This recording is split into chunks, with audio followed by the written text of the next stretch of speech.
Chapter 21 Malini.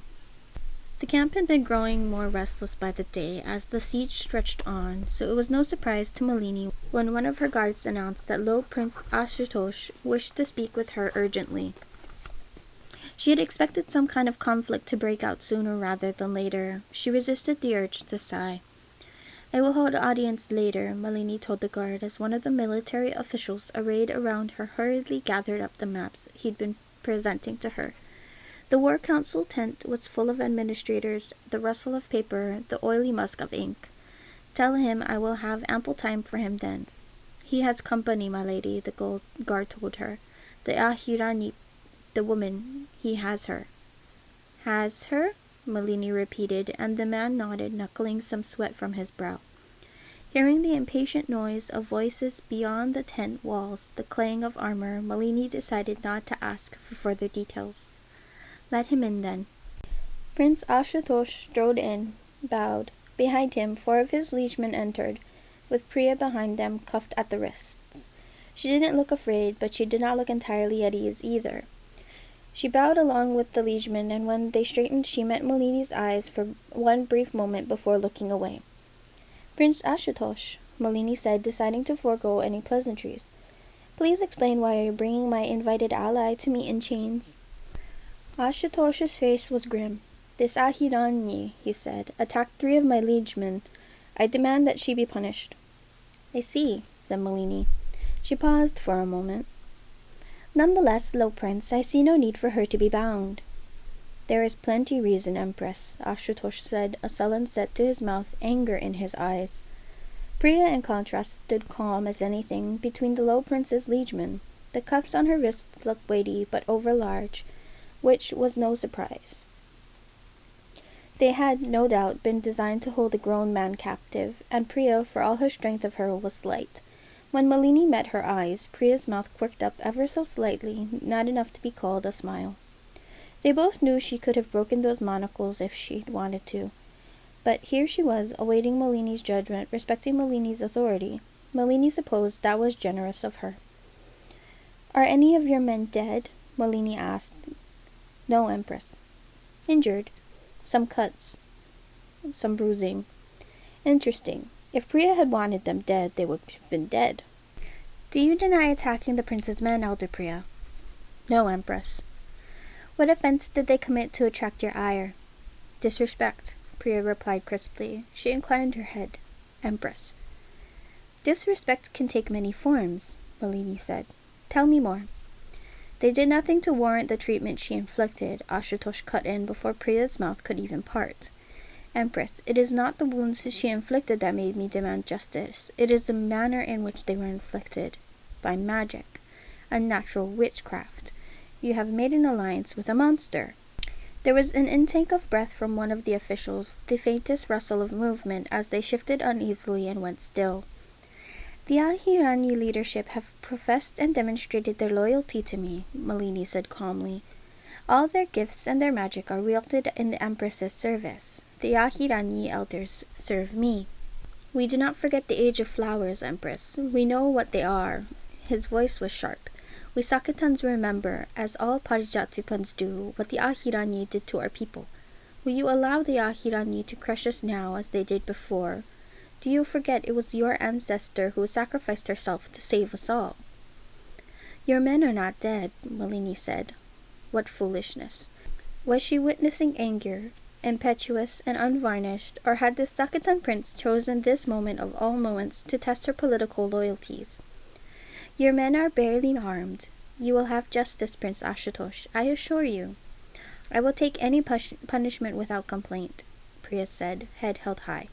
Ashutosh and Malini had been speaking court Dvipan, the shared language of the highest of highborn, but Priya spoke now in common tongue Zaban, in the lilting accent of the Ahirani, deliberately and clearly. With her braid unraveling and her feet squarely planted against the tent's scuffed fabric base, she did not look like a highborn, did not look like the men around her, or their wives or their daughters. She did not look like a maidservant either. "Her life," Prince Ashutosh said. "I want her life. She used witchcraft, Empress. Her kind have no place in the Empire." Malini nearly laughed. Who was he to request the death of a ruler of another land? He would never have asked it if the ruler in question had been of Durvali or Alor, but he had asked it of Ahiranya. And it was because of the very history between Ahiranya and the Empire that she could not throw his request aside entirely. How irritating. Elder Priya is an ally of Parijatvipa, Malini said with implacable calm, with the iron will that was her right as Empress, throne or no throne. I will not waste the lives of my allies when they may yet be the death of my enemies. And no one, surely, could deny Priya's value. Priya was, as she had always been, unfathomably valuable, a thing full of possibility. Useful.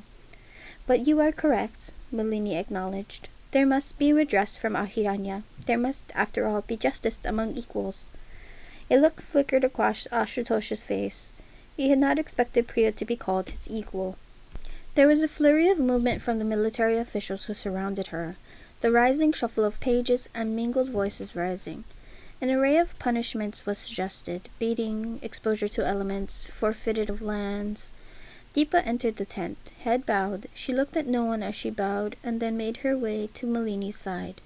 Her message was a whisper, quickly murmured, and then she was bowing and slipping away again. Public caning would be acceptable, Ashutosh said grudgingly, when it became clear no one would allow him to have the execution he desired. There was a ripple of agreement from his attendant liegemen. Priya said nothing.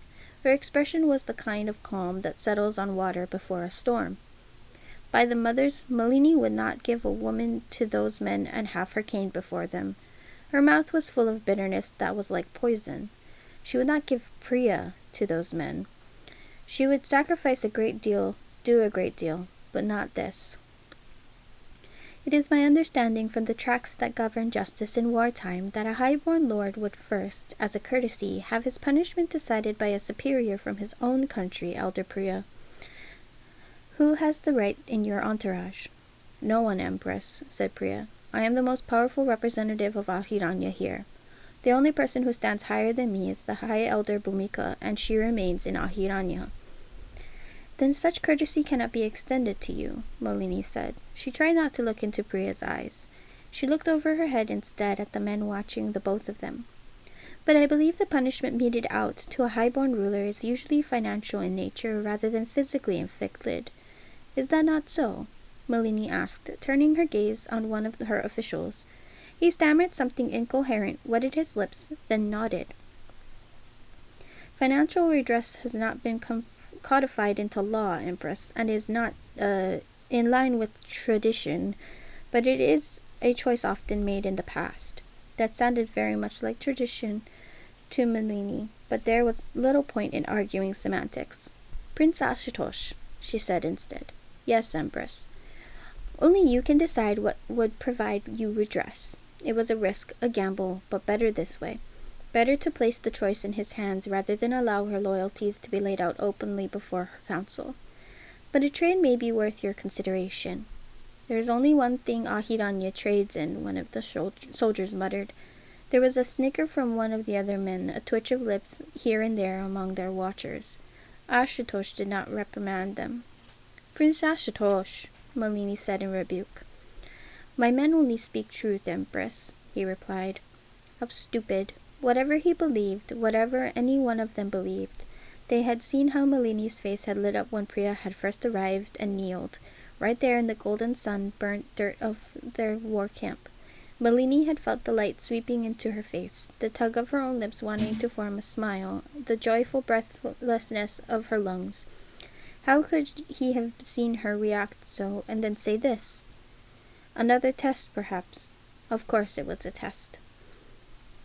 Again the thought came to her, uselessly, that if she were Emperor Aditya, and someone had spoken in such a manner about Rao, why, she could have them killed, and no man in the circle surrounding her would have murmured a word of protest. When would she have the power to do as she willed? To grind laughing, spiteful men under her heel and walk on steady ground? Would such a time ever come?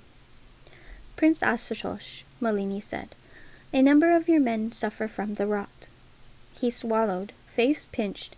He was insulted, perhaps, to have this taint of his loyal liegeman aired before an audience of his peers. or he had not known she knew. Yes, Empress. Are they still camped with us? She knew the answer, of course, but he nodded jerkily and said, Yes, Empress, once more. Then, I do not abandon my men. Many of them have trained alongside me since we were mere boys. Elder Priya possesses the ability to save mortal lives from the rot, said Malini. Men and land, that is what Ahiranya trades in my service. If your men require services of another kind, they may wish to consider what offense they may cause their empress to speak so before her. When she judged that the weight of it had crushed at least a little of the spiteful spirit from the sweating liegemen who had bowed their heads and could not seem to meet her eyes, she said, Out of respect for the loss of my fellow highborn has suffered, I will allow him to choose the form of redress he prefers.